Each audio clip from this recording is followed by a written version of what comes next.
Hello, welcome to Quackalope. Thank you for being here. I'm back in the studio in Maryland for a day or two, and Jan and I are busy working on a whole collection of videos. He's sitting right off camera reading the rules for Adventure Tactics, which we're about to do preview of, gameplay of. It launches on Kickstarter tomorrow. If you're interested, it's a accessible family weight dungeon crawler with a lot of fun character upgrades and escalation, but that's not the point of this video. This video is talking about The Witcher, and specifically talking about the 5 changes that have been made to The Witcher during the course of the Kickstarter campaign that, for me, make this a no-brainer when it comes to supporting and backing. When Alex and I from Board Game Co. first sat down to play The Witcher, we had an absolute blast. You can go watch our review over on his channel or the gameplay here on mine.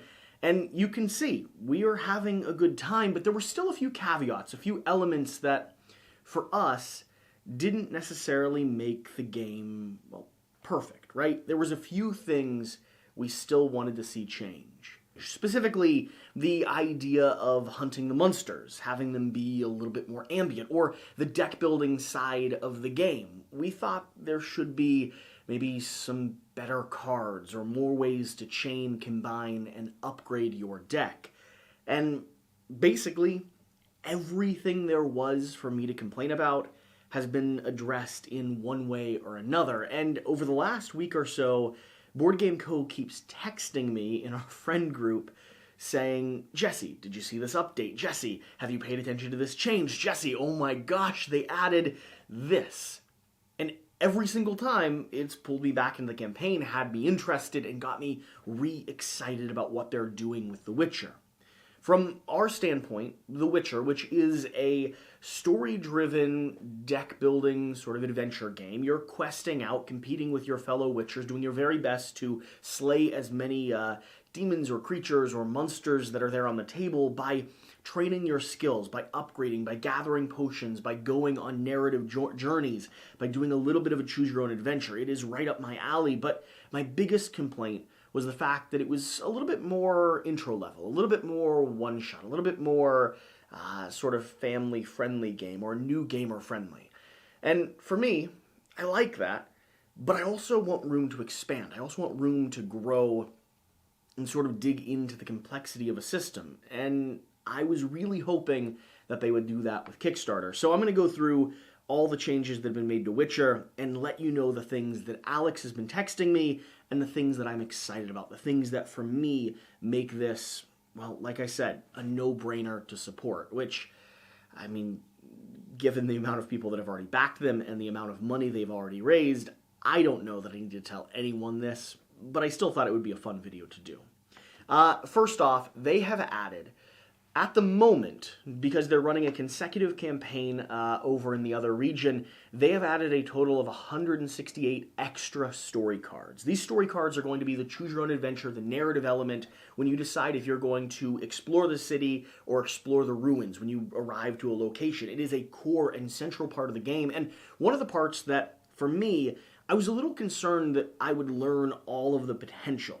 Right? If you show up to a story and you've done this narrative before and you know the best result, or at least the best result for your given situation, is going to be to help the old farmhand with his labor, or to hunt down the beast, or to resolve the conflict, well, then you do that.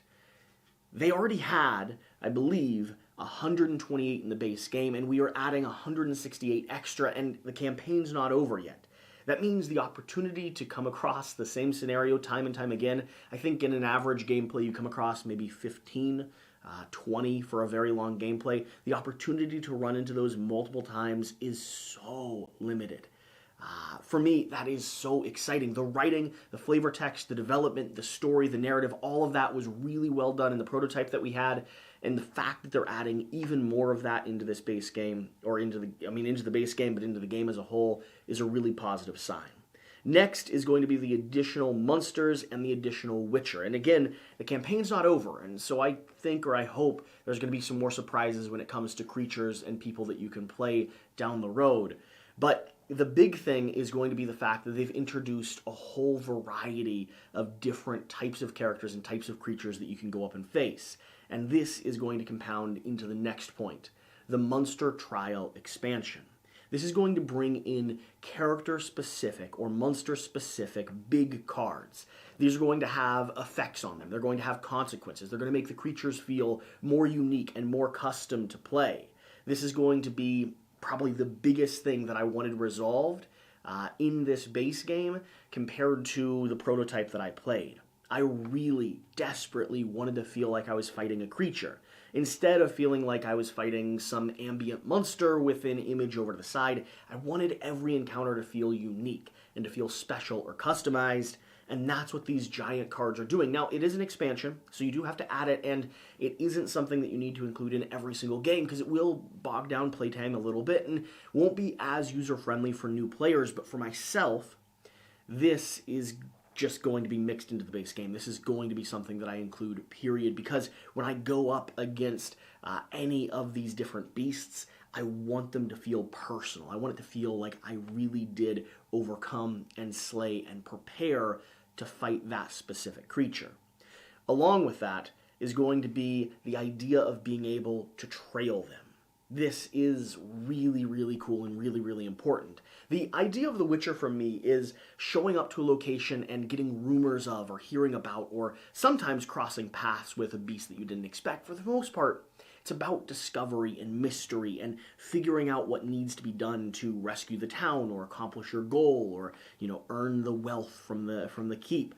And so this is going to introduce the opportunity to go on farther adventures, to continue sort of escalating that journey. Instead of just pulling a random tile and showing up at a random location, you're going to be able to be a little bit more purposeful and a little bit more customized with how you're able to find weaknesses, gain information, and track the creatures you want to hunt.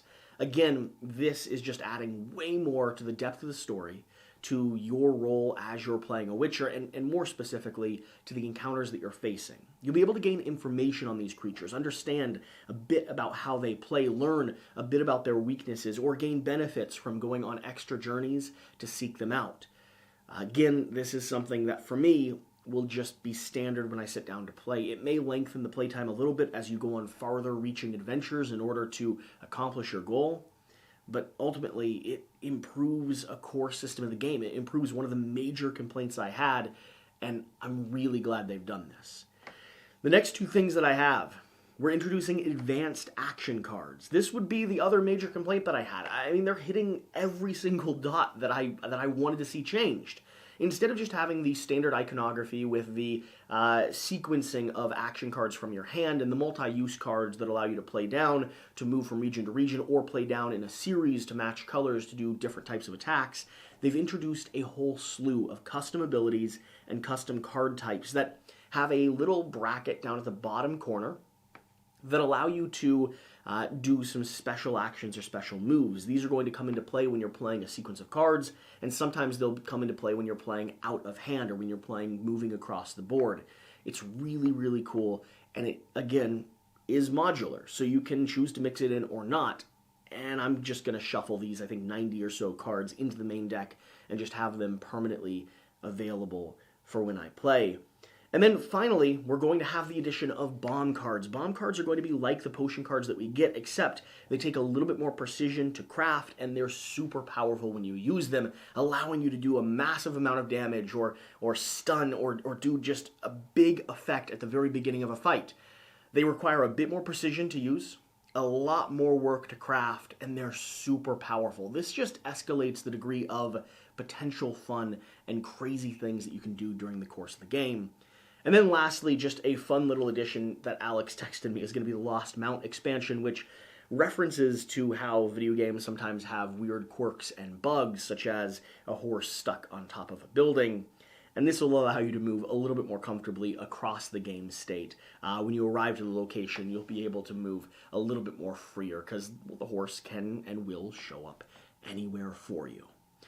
Whatever the case, that's an update video on some of the things I'm super excited about when it comes to The Witcher. They have 11 days left at the time of recording this video, and so I cannot wait to see what else they release. I am stoked to get a all-in pledge from this. I cannot wait to get this onto the table, and I really, really want to get back up to Board Game Co's house so I can dive back into the prototype and continue experiencing this title. Again, based off of their numbers and based off the amount of backers they already have, I don't know that I need to tell anyone this, but just in case you were on the fence, they're doing some stuff that, for me, is going to make this an absolutely must-have game. Whatever the case, whatever you do, remember to do the important thing. Get out and play some games. I'll see you next time. Thanks.